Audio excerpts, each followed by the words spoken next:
There are few things crueler than hope in the wrong hands. When Callum boarded the rickety ferry slicing through the frozen waters of Seward, Alaska, the winter wind howled like a warning. He tightened his jacket, fingers trembling, not from the cold, but from the memories he had fought so hard to leave behind. The town where he had grown up, the town that had taught him shame before it ever taught him love, lay just beyond the mist, waiting. For years, Callum had built a life for himself far away from here, piecing together a fragile existence in the city, surrounded by friends who called him family, without asking him to bleed for it first. And yet, when the call came, his mother's voice crackling through the phone line softer. Almost human, he had hesitated. "Come home for Christmas," she said. "We miss you. Things are different now." Against every instinct screaming inside him, Callum wanted to believe it. Stepping onto the icy dock, he looked around at the skeletal fishing boats rocking in the gray surf, the rusting shipyard cranes frozen in place, the sagging roofs buried under snow. Nothing had changed, not the town, not the suffocating sky, not the feeling in his chest that tightened with every step closer to the house he used to call home. His boots crunched over the brittle ice coating the streets, each sound slicing through the heavy silence. The house appeared at the end of the road, like a ghost, familiar, yet hollowed out. His childhood home, the place where he had once hidden under beds to escape the shouting, where he had once whispered apologies into the dark for being who he was, stood waiting with a wreath crookedly hanging on the door, as if trying too hard to pretend it still knew how to welcome someone like him. His mother answered on the second knock, pulling him into a hug that felt rehearsed, her hands stiff against his back. She smelled of old perfume and desperation. Inside, the living room was strung with lights that flickered more from faulty wiring than any kind of festive cheer. His father nodded at him from an armchair, a beer can in hand, the same disapproval etched deep into his face. His sister offered a brief smile before disappearing into the kitchen. It wasn't warmth, it was theater. And Callum, foolish and hopeful, sat down anyway. The evening blurred into polite small talk and cautious glances.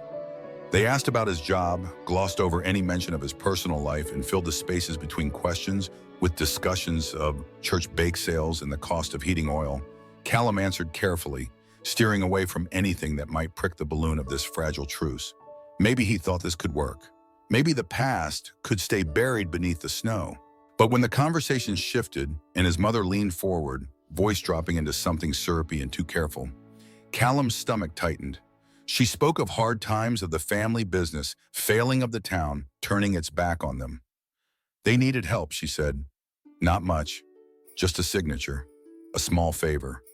Something only Callum could provide. He listened, heart sinking with every word. There was a new government grant. They explained a relief program offering financial aid to minority-owned businesses. They needed someone qualified, someone gay to apply. Someone like him. They couldn't get it without him. This Christmas invitation, this sudden warmth, wasn't about mending old wounds. It was about survival, theirs at the cost of his dignity. Callum sat in stunned silence as the weight of their plan settled over him. They didn't see him as a son. They saw him as a tool, a key to unlock money they would never let him touch. The lights on the tree flickered again, casting long, broken shadows on the floor. Outside, the wind screamed against the windows like it knew what was coming. He stood up, his chair scraping across the floor, the only real sound in the room. His father's jaw tightened, his mother's hands twisted in her lap.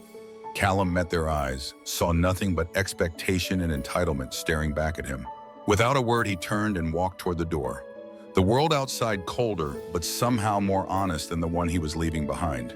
He didn't know yet that the worst was still to come. If you believe that family should mean more than blood, and that every story of survival deserves to be heard, make sure to follow Heart Stories for more journeys like Callum's. The snow fell harder as Callum stepped outside, a million tiny needles stabbing his face and hands.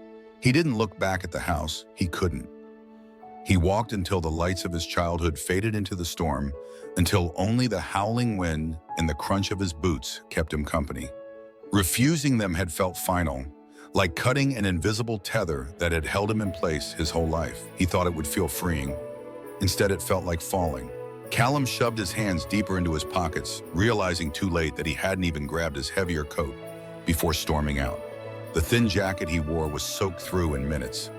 His breath came in sharp, ragged bursts as the cold sank deeper into his bones. Somewhere in the distance, a bell clanged, buoys swaying in the harbor, but the streets themselves were deserted. No Christmas carolers, no late-night shoppers, no warm windows spilling golden light onto the sidewalks. Just cold and silence, and the kind of loneliness that seeped under the skin. He had no plan, no place to go. The last friend he might have called in this town had left years ago, escaping, like he had tried to. The nearest inn was miles away, too far to reach in a storm like this. His fingers were numb, his legs stiff, but he kept moving, driven by some primal instinct that told him stopping meant dying. Somewhere along the harbor front, Callum stumbled. His knee slammed into the frozen pavement, jarring pain shooting up his leg. He tried to push himself up, but his gloves were soaked and slick, offering no traction. For a moment, he just knelt there, the wind shrieking past him, the world narrowing to the ragged sound of his breathing and the sharp sting of tears freezing on his cheeks. It would have been easy to stay down, to surrender. After all, wasn't that what they had expected of him? To disappear quietly, conveniently. But survival, Callum had learned, was an act of rebellion. He forced himself upright, swaying on unsteady feet. Light flickered faintly ahead. A rusted ship repair shop, long since shuttered, but still clinging to existence against the gnawing cold. He made for it, each step heavier than the last, and pounded on the door with what little strength he had left. The door creaked open after what felt like an eternity, and a wave of warm, greasy air spilled out. Gabe stood there still in his coveralls, a wrench in one hand, his weathered face creased with confusion that quickly melted into recognition.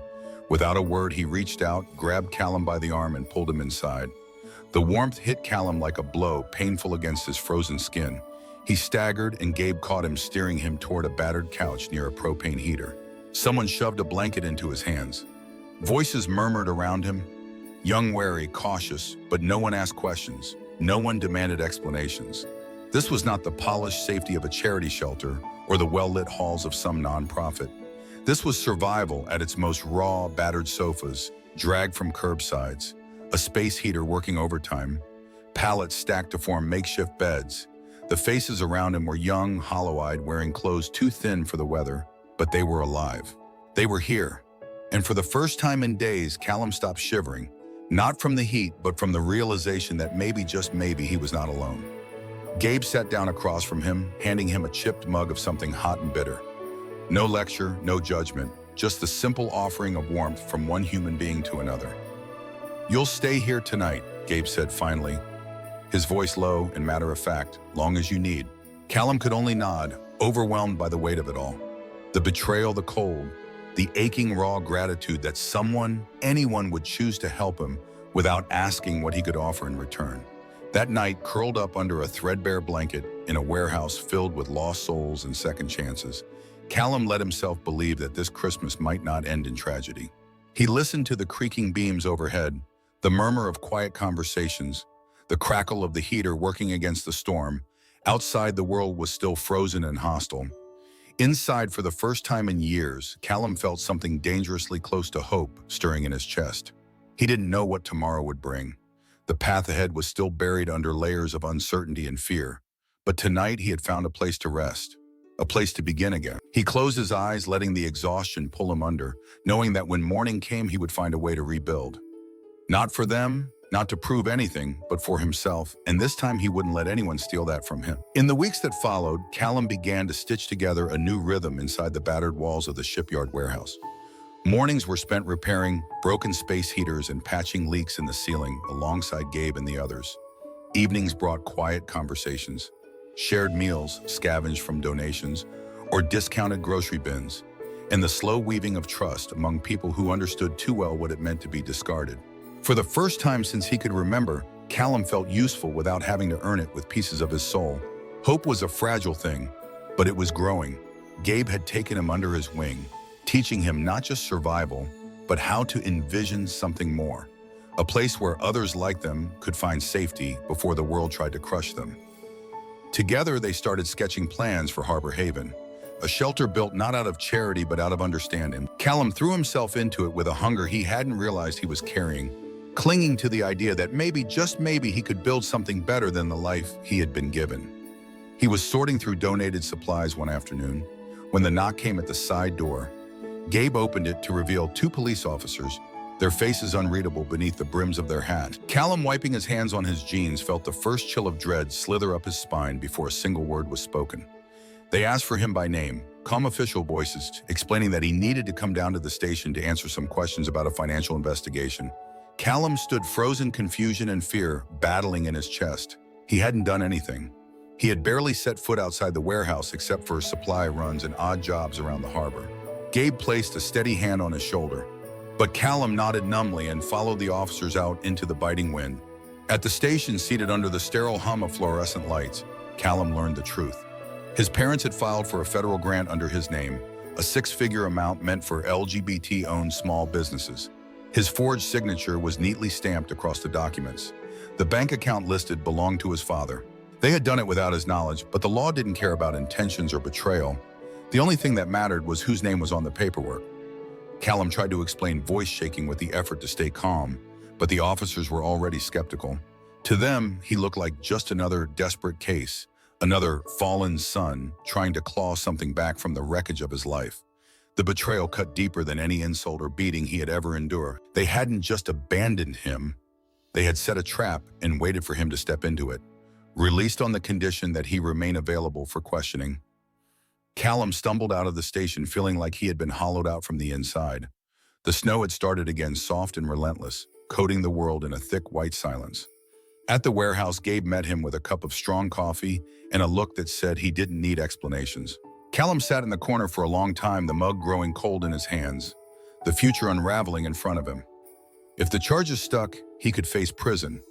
Even if they didn't, the stain of suspicion would follow him, muddying everything he had fought to rebuild. Harbor Haven would never get off the ground.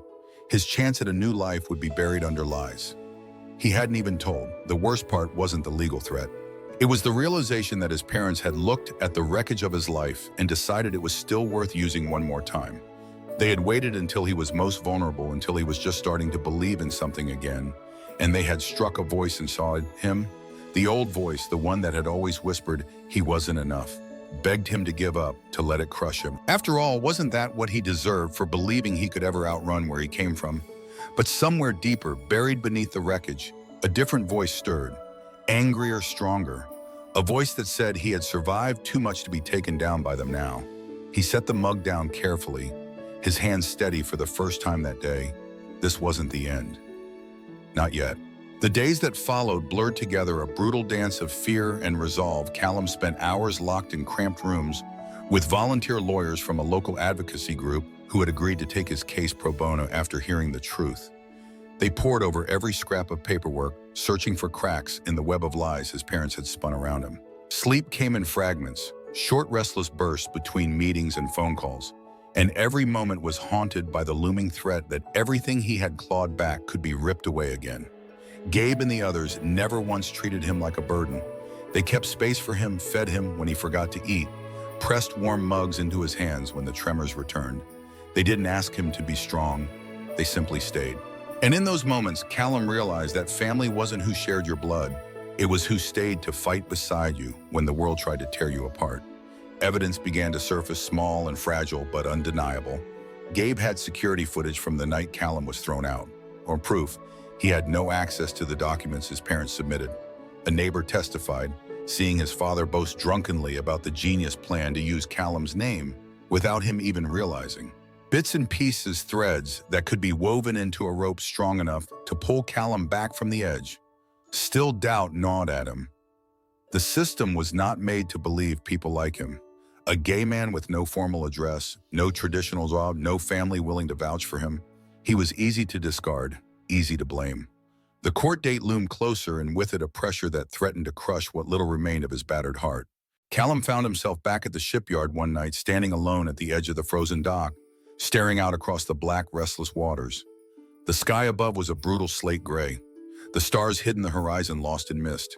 It would be easy, he thought, to step forward and let the cold swallow him whole. But then he thought of the boys and girls sleeping inside the warehouse, their lives teetering just as precariously as his.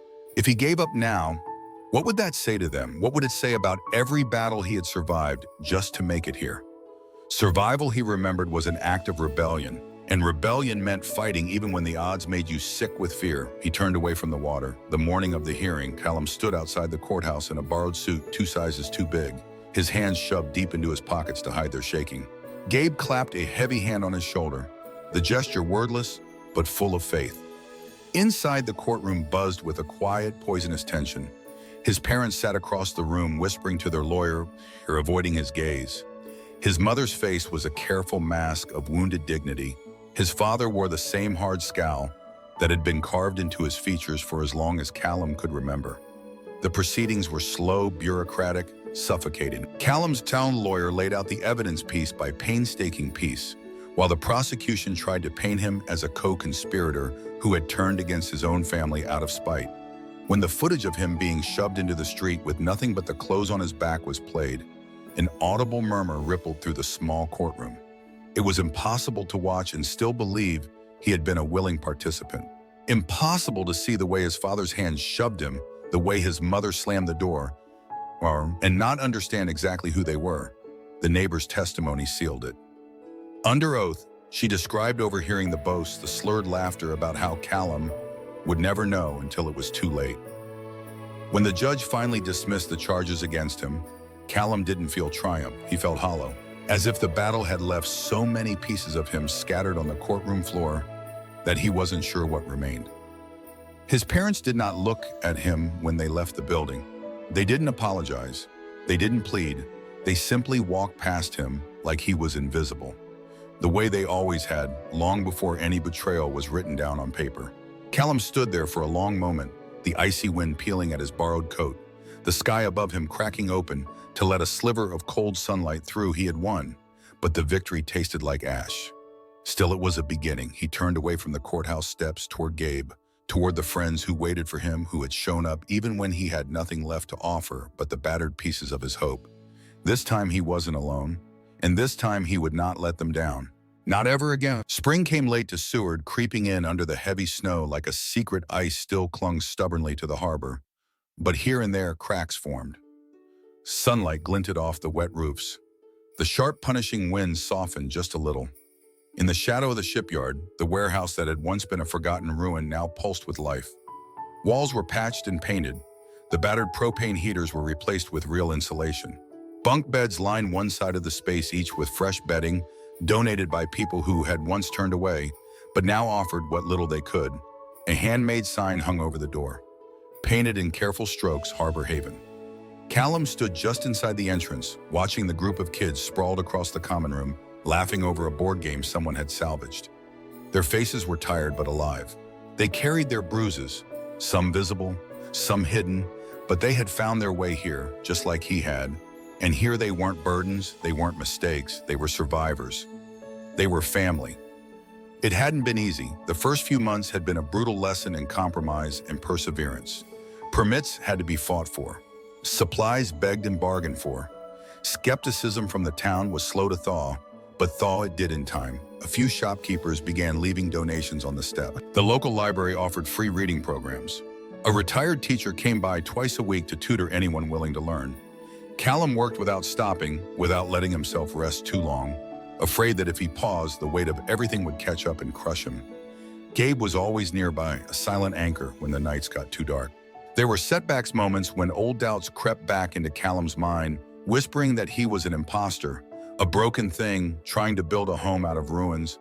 But every time one of the kids smiled at him without fear, every time someone new walked through the door with a sleeping bag and a shred of hope in their hands, he remembered why he had stayed. He wasn't trying to erase where he had come from. He was trying to prove to himself, more than anyone, that love didn't have to be rationed, that dignity wasn't something you had to earn. One evening, as the sun dipped low over the ice-crusted harbor, painting the sky in bruised oranges and purples, Callum stepped outside. The air was crisp, but no longer cruel. He walked to the edge of the dock, the same place he had once stood, thinking he had nothing left, and closed his eyes for a moment. The ghosts of his past still lingered, but they no longer dictated his steps. His parents' betrayal, their cruelty, it would never disappear, but it would no longer define him. They had taken so much. They had tried to take everything, but Callum had built something stronger than their hate. When he opened his eyes, he could see Harbor Haven behind him, lights glowing soft and welcoming against the coming night. A real home built not with lies or guilt, but with open hands and stubborn hope. He smiled a small private thing and whispered into the cool evening air as much for himself as for the boy he had once been. I was never the shame. I was the storm you couldn't break.